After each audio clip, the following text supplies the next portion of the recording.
Ya. Ujú. ¿Qué tal? Soy Heinz Wood, chef profesional y experto en gastronomía científica. Y ustedes saben, esto es Ciencia y Cocina. Chef, muy buenas tardes, muchísimas gracias. Bienvenido a Conversus. Obviamente a nuestra gente le interesa saber qué relación, cómo llega un chef de la cocina al laboratorio. Bueno, la cocina es un laboratorio porque es donde ocurren todas estas cosas interesantes de la preparación de alimentos y obtenemos todas estas deliciosas recetas. Y bueno, yo como cocinero profesional que llevo 20 años en esto ya, siempre fui una persona extremadamente curiosa. Hacía todo tipo de preguntas porque quería saber, claro, por qué al momento de freír un huevo queda dorado, queda más duro, queda más sabroso. ¿Por qué cuando colocamos un pan en el horno se infla, queda dorado? ¿Por qué una tortilla se infla de esa manera? Entonces, todas esas preguntas me hacía yo y encontré que la ciencia tenía las respuestas, el área física, el área química, el área de la biología.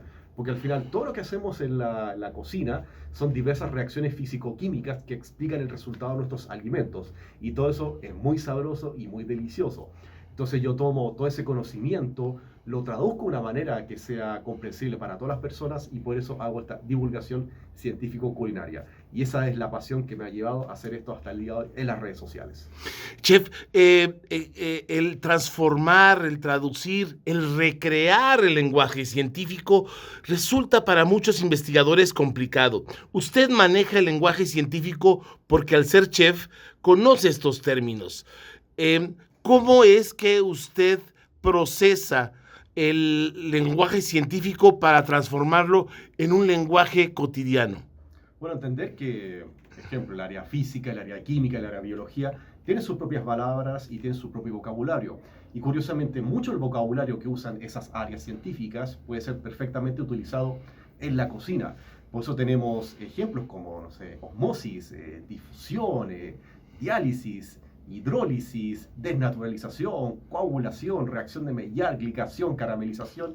O sea, todas esas son palabras que usan esas áreas y nosotros en cocina tenemos ejemplos que claramente evidencian este tipo de conocimiento. Y lo mejor que nuestras evidencias que hacemos en el área de cocina son las más sabrosas, son las más deliciosas y la gente la comprende. Entonces, gracias a que la cocina la utilizamos como un laboratorio, es que podemos obtener todos estos resultados que primero son bien comprendidos, son bien entendidos tanto por áreas profesionales como simplemente gente de la casa.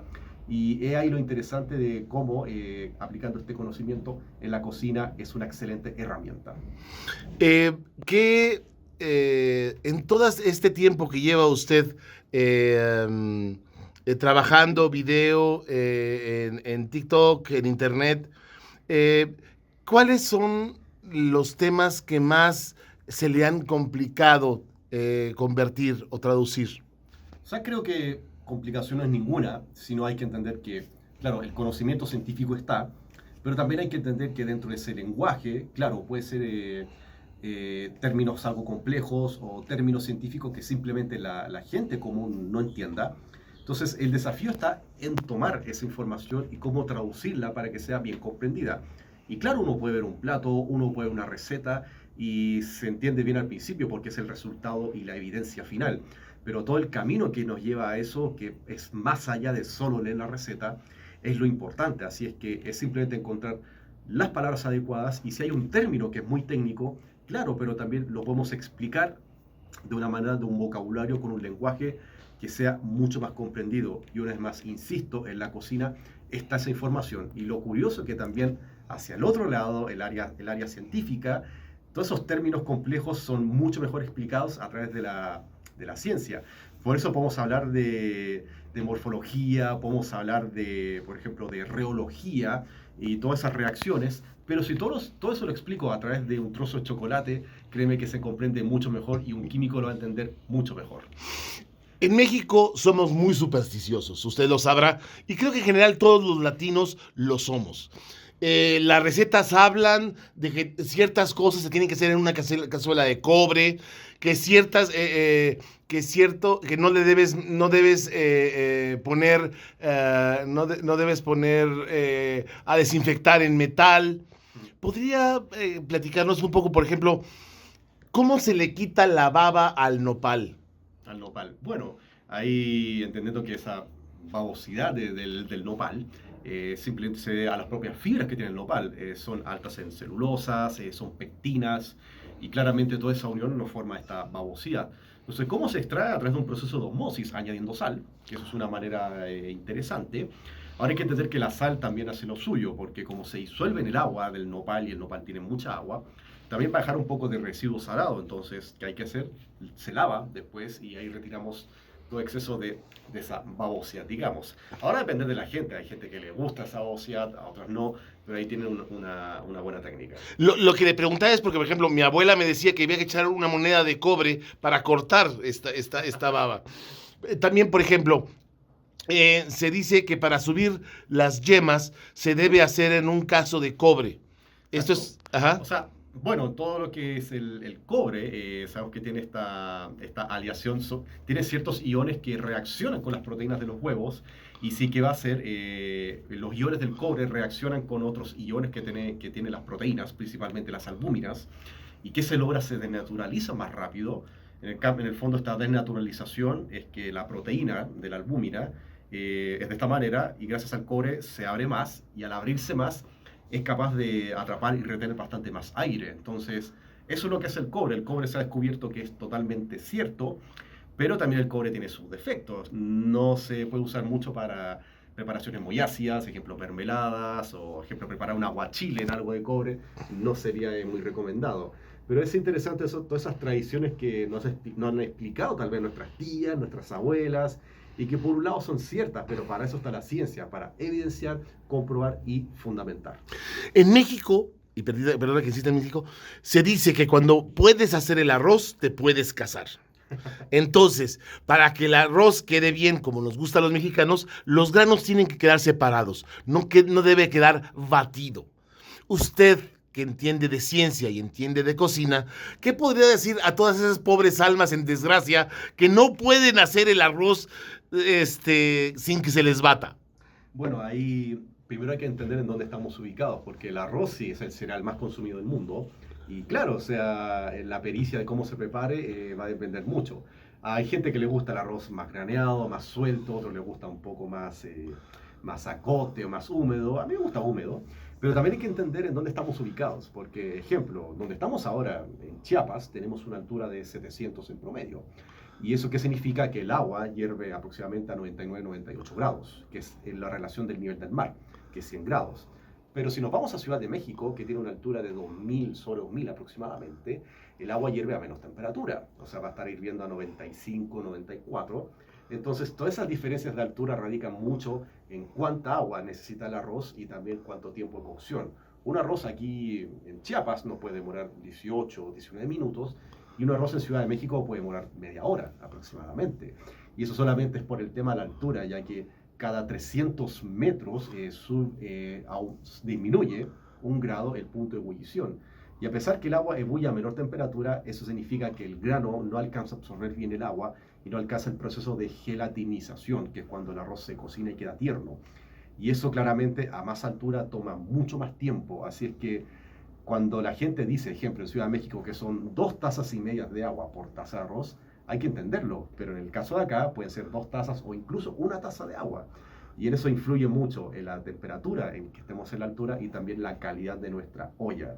No todas las ollas y las cacerolas son iguales en todas las casas, y a veces son un poco antiguas y el agua se escapa por todos lados porque es el vapor de agua el que se escapa.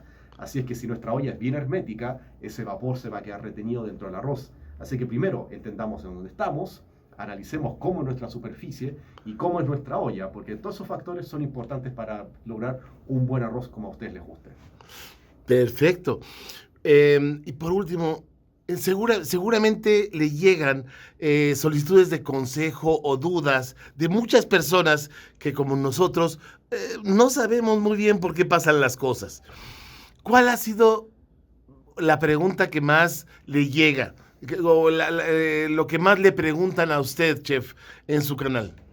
Bueno, sí, son muchas preguntas de curiosidad, pero lo que más me pregunta la gente es, bueno, ¿cómo dejar blanda la carne? Ya que hay gente que le gusta la carne más blanda, más tierna.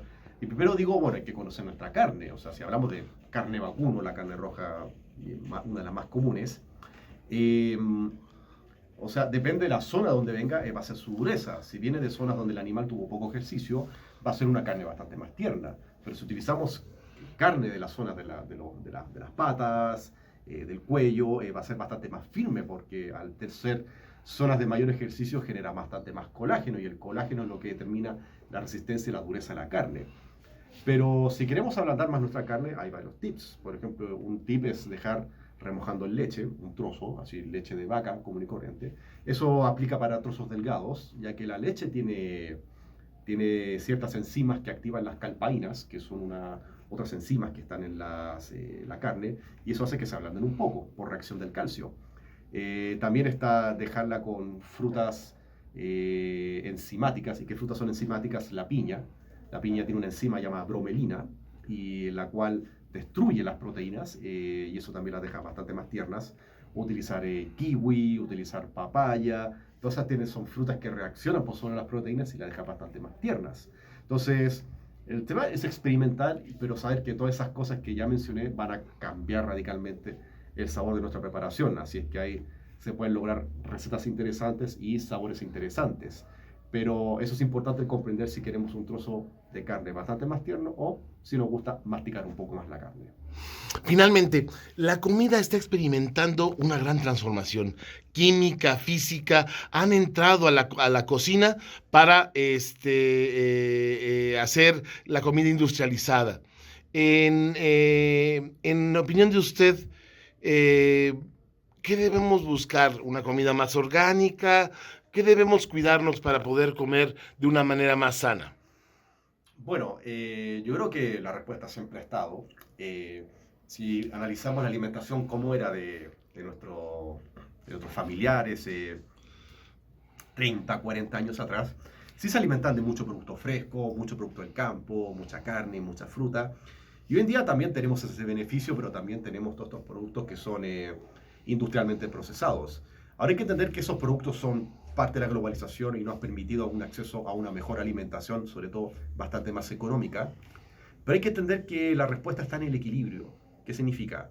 O sea, hay que consumir, como siempre, como somos omnívoros nosotros, consumir nuestras frutas, nuestras verduras, el maíz, claramente que es muy importante acá, también acompañarlo de carne, pero la cantidad justa necesaria de carne, no es necesario exagerar, aunque sé que a la gente le gusta la carne.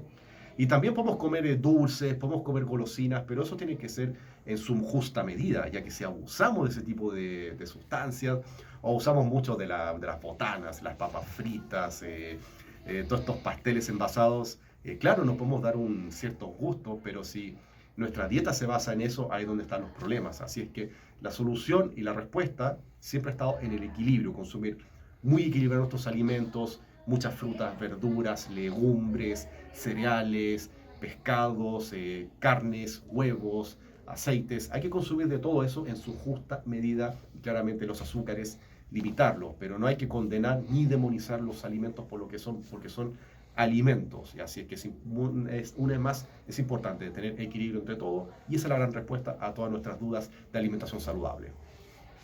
Chef, muchísimas gracias.